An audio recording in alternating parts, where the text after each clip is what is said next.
اور اس حوالے سے صحیح مسلم میں ایک بڑی پیاری حدیث ہے کہ ایک شخص تھا جس کا نام تھا زماد. زماد تو نہیں، عربی میں ضباد کہیں گے، ضاد میم الف دال.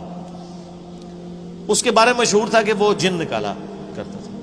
وہ مکے آیا کہیں تو اس کو پتا چلا کہ اس طرح مکے میں ایک شخص محمد صلی اللہ علیہ وآلہ وسلم ان کے ساتھ اس طرح کا مسئلہ ہوا ہے. کچھ عرصے سے وہ اس طرح کی باتیں کرتے ہیں. غار میں چند دن کے لیے گئے تھے. لوگوں نے پھر مشورہ کیا تو اس نے کہا کہ مجھے نبی علیہ السلام کے پاس یعنی محمد کے پاس لے چلو. وہ آیا، اس نے بڑے یعنی اخلاقی انداز میں کہا کہ اے محمد، اگر آپ چاہیں تو میں آپ کا علاج کر سکتا ہوں. میں جنات کا، اسیب کا، اس طرح کا جو سایہ وغیرہ ہوتے ہیں میں اس کا علاج کرتا ہوں. تو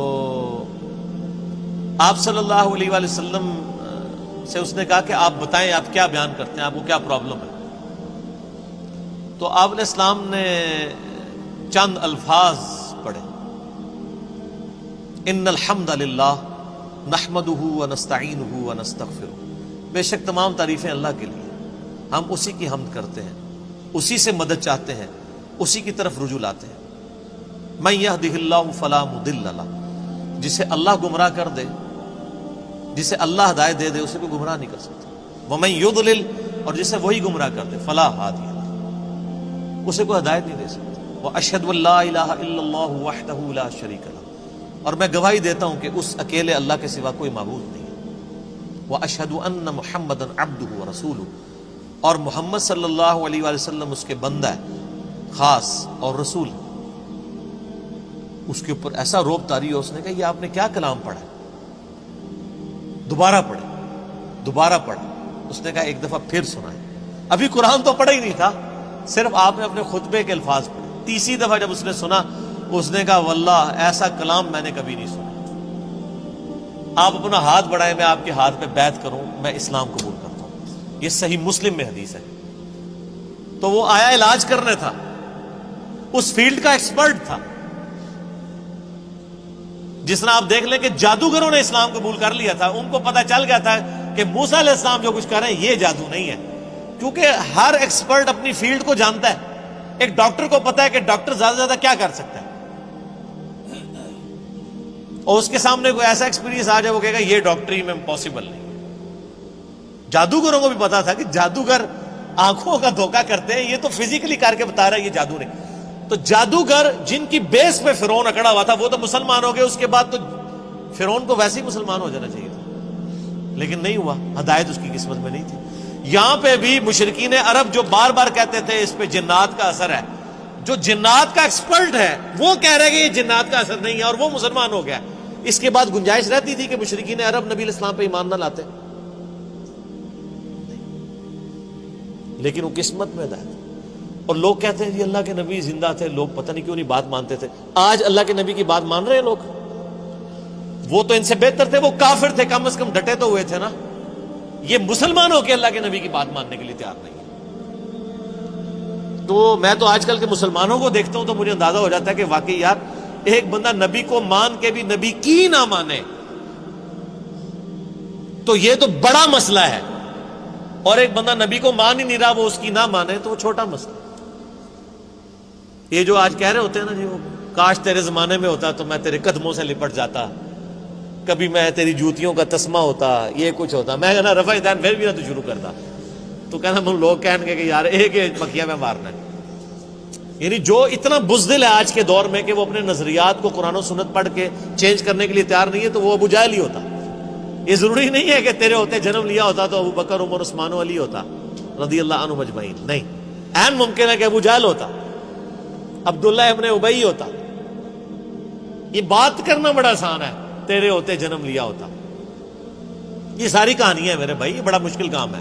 یہاں پہ آپ دیکھ لیں نبی علیہ السلام کے کارٹون بنتے ہیں تو جنہوں نے داڑیاں نہیں رکھی سب سے پہلے وہ آ کے بینک توڑتے ہیں، شیشے توڑتے ہیں، گاڑیوں کو آگ لگاتے ہیں عشق رسول کے نام میں. انہی کو کہہ دیں کہ یار داڑھی رکھ لو، نال ہی ٹھوس. حالانکہ ہونا یہ چاہیے کہ ان کافروں نے نبی علیہ السلام کے جو کارٹون بنائے ہیں اس میں نبی علیہ السلام کی مبارک داڑھی میں بم رکھ کے نا انہوں نے اس طرح کی شکلیں بنائی ہیں. تو پھر جڑا بننا کہ نے میرے نبی کی داڑھی میں بم دکھایا ہے. ابھی تو میں نے داڑھی نہیں رکھی تھی لیکن آج سے میں داڑھی رکھتا ہوں. ایسی کی تیسی تم لوگوں کی، تو کوئی کرنے کے لیے تیار نہیں ہے۔ یہ مشکل کام ہے۔ اب بینک لوٹنا، گاڑیوں کو آگے لگانا، اے ٹی ایم مشینیں اکھاڑ کے لے جانا، ثواب دیکھیں، اے ٹی ایم مشین اکھاڑیں، آپ کو پیسے بھی ملے اور ثواب بھی ملے، اور کیا چاہیے؟ ظاہر ہے یہی کہانی کرائی گئی ہے نا۔ پاکستان میں تو مولوی یہی پٹی پڑھا رہے ہیں نا، جو بھی اینٹی اسٹیٹ ایکٹیویٹیز پہ علماء ابھار رہے ہیں اپنی عوام کو، وہ یہی کچھ کر رہے ہیں نا۔ غلامی رسول میں موت بھی قبول ہے، غلامی رسول میں اے ٹی ایم مشین لوٹنا بھی قبول ہے، تو سر پھر ایسی غلامی تو ہر بندہ کرے گا نا۔ دوویں جہانی مٹھے پاؤ کہ مشین بھی لوٹ لی اور جنت بھی پکی کروا لی۔ تو یہ ساری باتیں کرنا یعنی آسان ہے، یہ دعوے کرنا آسان ہے، لیکن حقیقت ہے کہ یہ بڑا مشکل کام ہے سچائی کو قبول کرنا۔ تو اللہ تعالیٰ فرماتا ہے کہ تمہارے صاحب مجنون نہیں ہیں، ان پہ کوئی جنات کا اثر نہیں ہے۔ اور پھر نبی علیہ السلام کا کریکٹر بھی ان پر گواہ تھا۔ جنات کے اثر والے لوگ تو بہکی بہکی باتیں کرتے ہیں، جس پہ جنات کا اثر ہو وہ یہ لوگوں کو کہے گا کہ اپنی بچیوں کو زندہ دفن نہ کرو، اپنے ماں باپ کے ساتھ اس نے سلوک کرو، اس خدا کی عبادت کرو جس نے تمہیں بے قدر پانی سے پیدا کیا ہے۔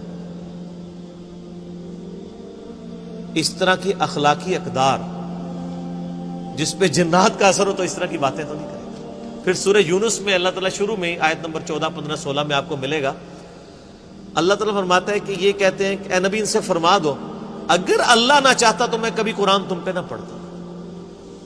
اور یہ کافر کہتے ہیں کہ نبی اس قرآن کو بدل دو یا کوئی اور قرآن لے آؤ، یعنی یہ تو بہت سخت قرآن ہے۔ اے نبی تم فرماؤ کہ مجھے کوئی حق حاصل نہیں کہ میں اپنی مرضی سے اس قرآن کو بدل دوں، میں تو خود اس وحی کا پابند ہوں جو اللہ کی طرف سے میری طرف آتی ہے۔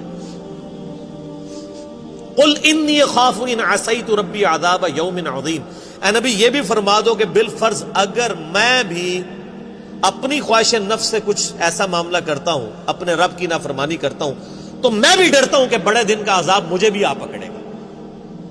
اس سے زیادہ اور کس طریقے سے آپ کو بات سمجھائی جاتی کہ قرآن میں یہ آیت 3 دفعہ ریپیٹ ہوئی ہے، سورہ یونس میں، سورہ الانعام میں اور سورہ الزمر میں۔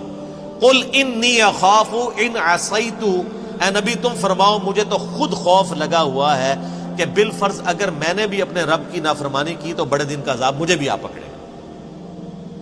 یہ آپ کے بابے ہیں جو کہتے ہیں جو ہمارا مرید ہوا تو ہم تو اس وقت تک جنت میں نہیں جائیں گے، حالانکہ وہ بابے خود نماز پڑھ رہے ہوتے ہیں، نہ ان کے مرید نماز پڑھ رہے ہوتے ہیں۔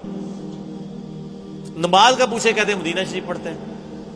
ان سے کہیں کوئی ضعیف حدیث دکھا دیں کہ نبی علیہ السلام جب مکے میں تھے تو مدینے آ کے نماز پڑھتے تھے، اور جب مدینے میں تھے تو مکے جا کے نماز پڑھتے تھے۔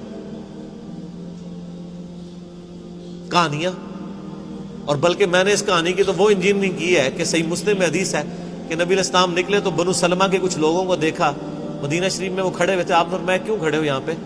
تو کہا یا رسول اللہ ہم ذرا دور رہتے ہیں تو مسجد نبوی میں آتے ہوئے ہمیں ٹائم کافی زیادہ لگ جاتا ہے، تو ہم نے ارادہ کیا کہ ہم مسجد نبوی کے قریب شفٹ ہو جائیں۔ تو آپ نے فرمایا جو اتنے قدم چل کے آتے ہو تمہیں ثواب ملتا ہے۔ ان کا یا رسول اللہ لیٹ ہو جاتے ہیں، پہنچنے میں تکلیف ہوتی ہے، تو آپ نے فرمایا ہر قدم پہ ثواب ملتا ہے۔ تو انہوں نے پھر مسجد نبوی کے قریب شفٹ ہونے کا ارادہ ترک کر کے اپنے ان علاقوں میں رہے، صرف اس وجہ سے کہ جتنے قدم چل کے آئیں گے ثواب ہوگا۔ تو میرا ایک معصومانہ سوال ہے کہ بزرگ تو اڑ کے یہاں سے مدینے پہنچ جاتے ہیں، وہ بنو سلمہ والے صحابہ جو کہتے ہیں ایک ادنا صحابی دی بھی پیران دی خاک نہیں ہوتا، ولی تو اڑتا پھردا ہے مکھی مچھر آر، اور صحابی وہ بیچارہ شفٹ ہو رہا ہے مدینے کے قریب۔ کہانیاں، کیونکہ یہ صحیح مسلم شریف ہے، وہ بزرگ شریف ہے۔ اور اگر کوئی کہتا ہے نہیں نہیں وہ آپ کو سمجھ نہیں آیا تو لے آؤ بابا کوئی اڑ کے دسے، سب کہانیاں۔ تو یہ انہوں نے دین کو بگاڑ کے پیش کیا ہوا ہے۔ کتابوں کا دین اور ہے، بابوں کا دین اور ہے۔ اللہ تعالیٰ فرماتا ہے کوئی تمہارے نبی کے اوپر جنات کا اثر نہیں ہے، ان کی تو تعلیمات بتا رہی ہیں۔